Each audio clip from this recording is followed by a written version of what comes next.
Welcome to McPlum, simple solutions served daily. You start by confirming prerequisites so the tool can run cleanly. Make sure Windows is updated and you're running the 64-bit installer when required. Once done, free at least 8 GB and pick an empty USB or local folder for the ISO. Avoid network drives. Right-click the Media Creation tool and choose Run as Administrator to bypass permission blocks. If antivirus is active, disable it briefly because security hooks often interrupt file writes. Now proceed to the next phase. If the tool fails mid-process, identify the error code to narrow fixes quickly.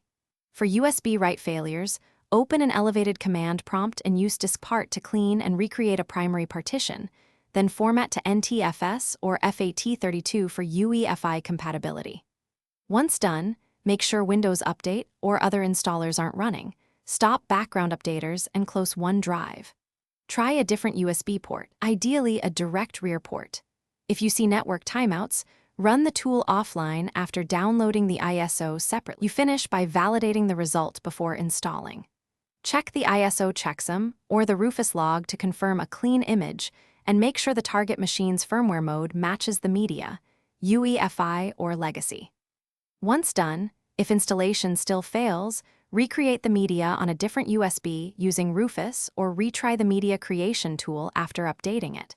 If problems persist, one key troubleshooting tip: try a fresh USB and recreate the boot media. Corrupted flash drives. Thanks for watching. Stay juicy and subscribe.